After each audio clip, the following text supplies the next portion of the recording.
आमच्या यूट्यूब चॅनलला सबस्क्राइब करा, महानकारी न्यूज सबस्क्राइब करा आणि नोटिफिकेशन ऑन करा।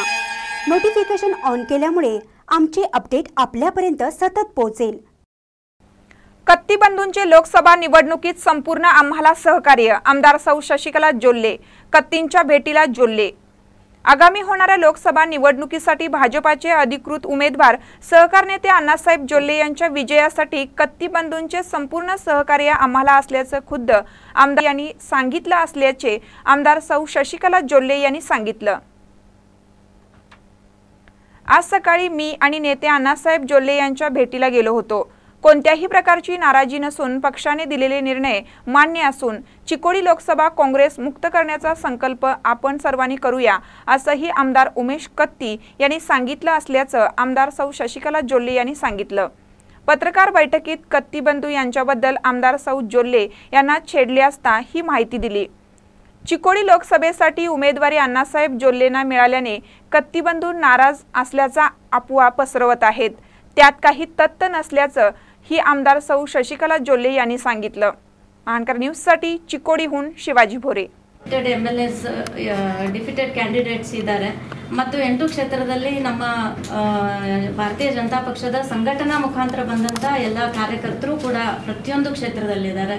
ಮೇರಾ ಬೂತ್ ಸಬ್ಸೆ ಮಜಬೂತ್ ಅಂತಕ್ಕಂತ ರಾಷ್ಟ್ರೀಯ ಅಧ್ಯಕ್ಷರಾದಂಥ ಅಮಿತ್ ಶಾ ಅವರು ಹಾಕಿಕೊಟ್ಟಂತ ಪ್ರತಿಯೊಂದು ಬೂತ್ನು ಕೂಡ ಹೇಗೆ ಸಮರ್ಪಕವಾಗಿ ನಾವು ಹ್ಯಾಂಡಲ್ ಮಾಡಬೇಕು ಅಂತಕ್ಕಂಥದ್ದು ಈಗಾಗಲೇ ಪ್ರತಿ ಕ್ಷೇತ್ರದಲ್ಲೂ ಕೂಡ ನಮ್ಮ ಭಾರತೀಯ ಜನತಾ ಪಾರ್ಟಿ ಸಂಘಟನಾತ್ಮಕ ವಿಷಯಗಳಲ್ಲಿ ಅದನ್ನು ಕೂಡ ಈಗಾಗಲೇ ಎಲ್ಲ ಕಡೆ ರೆಡಿ ಮಾಡಿದೆ।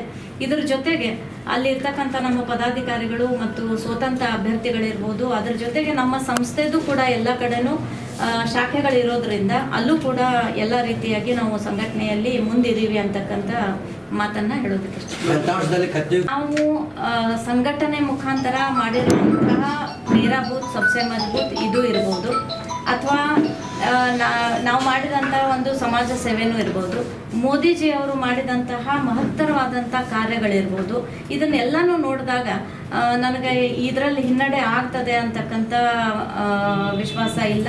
ನಿಜವಾಗ್ಲೂ ಮೋದಿಯವರ ಒಂದು ಏನು ದೇಶಕ್ಕೆ ಸೇವೆ ಮಾಡಿದ್ದಾರೆ ಅದು ಇರ್ಬೋದು, ನಮ್ಮ ಸಂಘಟನೆಯಿಂದ ಆದಂತಹ ಸಂಘಟನೆ ಇರ್ಬೋದು, ಮತ್ತು ಮಾಡಿದಂತಹ ನಮ್ಮ ಸಂಘ ಸಂಸ್ಥೆಗಳ ಮುಖಾಂತರ ಮಾಡಿದಂಥ ಸೇವೆನೂ ಇರ್ಬೋದು, ಇದು ನಿಜವಾಗ್ಲೂ ಜನ ಅದನ್ನು ವೈಯಕ್ತಿಕವಾಗಿ ಅವರು ಸಮರ್ಪಕವಾಗಿ ಯೋಚನೆ ಮಾಡಿ ಅದರಲ್ಲಿ ಹಿನ್ನಡೆ ಆಗ್ಬೋದು ಅಂಥೇಳಿ ನನಗೆ ಅನಿಸಿಲ್ಲ, ಮತ್ತು ಅದು ಮಾಡೋದು ಇಲ್ಲ, ಅವರು ಕತ್ತಿಯವರು ಮಾಡೋದು ಇಲ್ಲ ಈ ರೀತಿ। ಗೆಲುವಿನ ಮೊದಲ ಮೆಟ್ಟಿಲು ಅಂತ ಹೇಳ್ತೀವಿ। ಅಬ್ರಹಂ ಲಿಂಕನ್ ಅವ್ರನ್ನು ನಾವು ನೋಡ್ತೀವಿ, 9 ಸರಿ ಸೋತರು, ಆದರೆ ಅವರು ತಮ್ಮ ಗುರಿ ಬಿಡಲಿಲ್ಲ, ತಮ್ಮ ಇಚ್ಛಾಶಕ್ತಿ ಬಿಡಲಿಲ್ಲ, ತಮ್ಮ ಆತ್ಮವಿಶ್ವಾಸವನ್ನು ಬಿಡಲಿಲ್ಲ, ಮತ್ತೆ ಮತ್ತೆ ಮರಳಿ ಪ್ರಯತ್ನ ಮಾಡು ಅಂತ ಹೇಳಿ ನಮ್ಮಲ್ಲಿ ನಮ್ಮ ದೇಶದಲ್ಲಿ ನಮ್ಮ ರಾಜ್ಯದಲ್ಲಿ ನಾವೇನು ಕೇಳ್ತೀವಿ ಆ ಮರಳಿ ಪ್ರಯತ್ನ ಸೋತ್ವಿ ಅಂತಂದರೆ ಮಗನ ಮುಂದೆ ಸೋತ್ವಿ ನನ್ನ ಮುಂದೆ ಸೋತರು ಅನ್ನೋದು ಇದು ಸಮಂಜಸಕವಲ್ಲ, ಅಷ್ಟು ಹಿರಿಯ ರಾಜಕಾರಣಿಗಳು ಅನ್ನೋವಂಥ ಒಂದು ಮಾತು ಕೂಡ ಅಲ್ಲ। ಆದರೆ ನಾವಂತೂ ಯಾವತ್ತೂ ಪಾಸಿಟಿವ್ ಆಗಿದ್ದೀವಿ, ಮತ್ತು ಸೋತ್ರೆ ಮತ್ತು ನಾವು ಸೋಲ್ತೀವಿ ಅನ್ನೋವಂಥ ಭರವಸೆನೇ ಇಟ್ಕೊಂಡಿಲ್ಲ, ಮತ್ತೆ ಮರಳಿ ನಾವು ಪ್ರಯತ್ನವನ್ನು ಮಾಡ್ತಾ ಇದ್ದೇವೆ। ಈ ಬಾರಿ ಈ ಅಂದಿರುವಂಥ ಮಾತು ಜನ ಅವರಿಗೆ ಉತ್ತರ ಕೊಡ್ತಾರೆ, ಎಷ್ಟು ಲೀಡ್ನಲ್ಲಿ ಅಣ್ಣ ಸಾಹೇಬ್ರು ಗೆಲ್ತಾರೆ ಅಂತಕ್ಕಂಥದ್ದನ್ನು ಜನ ತೋರಿಸ್ಕೊಡ್ತಾರೆ।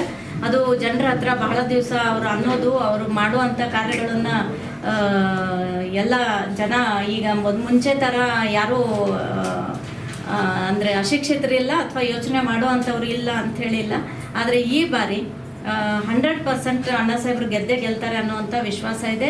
ನಾವು ಯಾವತ್ತೂ ಕೂಡ ಸೋಲಿನ ಬಗ್ಗೆ ವಿಚಾರ ಮಾಡಿದವರಲ್ಲ, ಮತ್ತೆ ನಾವು ಒಂದು ಹೆಜ್ಜೆ ಮುಂದೆ ಇಟ್ಟು ಮತ್ತೆ ಪ್ರಯತ್ನ ಮಾಡುವಂಥವ್ರು, ಪಾಸಿಟಿವ್ ಆಗಿ ವಿಚಾರ ಮಾಡುವ, ಯಾಕಂದರೆ ನಮ್ಮ ಪಕ್ಷದಲ್ಲಿ ಕುಟುಂಬ ರಾಜಕಾರಣ ಇಲ್ಲ ಅನ್ನೋಂಥ ಮಾತನ್ನೇ ನಾವು ಎಲ್ಲ ಕಡೆನೂ ಹೇಳ್ತಾ ಇರ್ತೀವಿ। ಆದರೆ 2018ರಲ್ಲಿ ನಡೆದಂಥ ನಮ್ಮ ವಿಧಾನಸಭಾ ಏನು ಚುನಾವಣೆ ಇತ್ತು ಅವತ್ತು ನಾವು ಅಪೇಕ್ಷೆ ಕೂಡ ಮಾಡಿರಲಿಲ್ಲ, ಆದರೆ ರಾಜ್ಯದ ನಾಯಕರಿರ್ಬೋದು, ಜಿಲ್ಲೆಯ ನಾಯಕರಿರ್ಬೋದು, ಅಥವಾ ರಾಷ್ಟ್ರೀಯ ನಾಯಕರಿರ್ಬೋದು, ಏನೋ ಒಂದು ಯಾಕಂದರೆ ಗೆಲ್ಲುವಂಥ ಅಭ್ಯರ್ಥಿಗಳನ್ನು ಕೂಡ ನೋಡಬೇಕಾಗ್ತದೆ, ಯೋಚನೆ ಮಾಡಬೇಕಾಗ್ತದೆ। ಬಹಳಷ್ಟು ಬೇರ್ ಬಿಟ್ಟಂಥ ಕ್ಷೇತ್ರಗಳಲ್ಲಿ ಯಾರು ಅವರಿಗೆ ಟಫ್ ಫೈಟ್ ಕೊಡ್ಬೋದು ಅಂತಕ್ಕಂಥ ಯೋಚನೆನೂ ಕೂಡ ಪಕ್ಷದಿಂದ ಮಾಡಬೇಕಾಗ್ತದೆ। ಆವಾಗ ನಾವು ಅದನ್ನು ಟಿಕೆಟ್ ಕೇಳದೇ ಇದ್ದರೂ ಕೂಡ ಎರಡನೇ ಒಂದು ಲೀಸ್ಟಲ್ಲಿ ನಮ್ಮ ರಾಷ್ಟ್ರೀಯ ನಮ್ಮ ಮುಖಂಡರು, ರಾಜ್ಯದ ಮುಖಂಡರು ಎಲ್ಲರೂ ನಿರ್ಣಯ ಮಾಡಿಕೊಂಡು ಅಣ್ಣಾ ಸಾಹೇಬ್ರ ಹೆಸರನ್ನು ಡಿಕ್ಲೇರ್ ಮಾಡಿದ್ರು. ಅವಾಗ ನಮಗೇನು ಗೊತ್ತಿರಲಿಲ್ಲ, ಇಲ್ಲಿ ತಯಾರಿ ಇರಲಿಲ್ಲ. ಆದರೂ ಕೂಡ ಇಲ್ಲಿ ಒಂದು ಟಫ್ ಫೈಟನ್ನು ಕೊಟ್ಟಿದ್ದೀವಿ. ಆ ಟಫ್ ಫೈಟ್ ಕೊಟ್ಟಾಗ ಇದನ್ನು ಇಲ್ಲಿ ಕಾಂಗ್ರೆಸ್ ಮುಕ್ತ ಚಿಕ್ಕೋಡಿ ಲೋಕಸಭಾ ಕ್ಷೇತ್ರ ಮಾಡಬೇಕು, ಚಿಕ್ಕೋಡಿ ಮಾಡಬೇಕು ಅಂತಂದಾಗ ನಾವು ಇನ್ನೊಂದು ಸತಿ ನಿಂದಿರ್ತೀವಿ ಅಂತ ನಾವು ಪಕ್ಷಕ್ಕೆ ಕೇಳ್ಕೊಂಡಿದ್ವಿ. ಪಕ್ಷದ ಎಲ್ಲ ಮುಖಂಡರು ಇರ್ಬೋದು, ಅಥವಾ ನಮ್ಮ ಸಂಘ ಪರಿವಾರದವರು ಇರ್ಬೋದು, ಅಥವಾ ಎಲ್ಲ ನಮ್ಮ ಕಾರ್ಯಕರ್ತರು ಇರ್ಬೋದು, ಎಲ್ಲರೂ ಕೂಡ ಆಶೀರ್ವಾದ ಮಾಡಿ ಮತ್ತೆ ನಮಗೆ ಟಿಕೆಟ್ ಸಿಕ್ಕಿದೆ. ಈಗ ಅದಕ್ಕೋಸ್ಕರ ಅಂದರೆ ನಾವು ಮುಂಚೆಯಿಂದ ಇದು ಕುಟುಂಬ ರಾಜಕಾರಣ ಇಲ್ದಿದ್ರೂ ಪಕ್ಷದವ್ರು ನಮ್ಮ ಮೇಲೆ ಜವಾಬ್ದಾರಿ ಹಾಕಿದ್ರು, ಅದನ್ನು ಯಶಸ್ವಿಯಾಗಿ ಮಾಡಿದ್ದೀವಿ. ಈಗ ಒಂದು ಚಾನ್ಸ್ ಕೊಡ್ರಿ, ಇಲ್ಲಿ ನಾವು ಪರಿವರ್ತನೆಯನ್ನು ಮಾಡಿ ತೋರಿಸ್ತೀವಿ ಅಂತಕ್ಕಂಥ ಮಾತನ್ನು ಇಟ್ಕೊಂಡು ಅವರಿಗೆ ಟಿಕೆಟ್ ಕೇಳಿದ್ವಿ. ಆ ರೀತಿ ಅವರು ನಮಗೆ ಇವತ್ತು ಆಶೀರ್ವಾದ ಮಾಡಿದ್ದಾರೆ. ಅದಕ್ಕೆ ಇದು ನಾವು ಬೇಕು ಅಂತ ಕೇಳಿದ್ದು ಇರಲಿಲ್ಲ ವಿಧಾನಸಭೆಯಲ್ಲಿ, ಆದರೆ ಅದನ್ನು ಈಗ ಮಾತ್ರ ಕೇಳಿದ್ದೀವಿ, ಕೊಟ್ಟಿದ್ದಾರೆ. ಇಲ್ಲೇನಾದರೂ ಒಂದು ಪರಿವರ್ತನೆ ವಿಶೇಷವಾಗಿ ಮಾಡಿ ತೋರಿಸ್ಬೇಕು ಅಂತ ಹೇಳಿ ಇಚ್ಛೆಯನ್ನು ಇಟ್ಕೊಂಡು ಈಗ ನಾವಿಬ್ಬರು ಕೂಡ ರಾಜಕೀಯದಲ್ಲಿ ಬಂದಿದ್ದೀವಿ.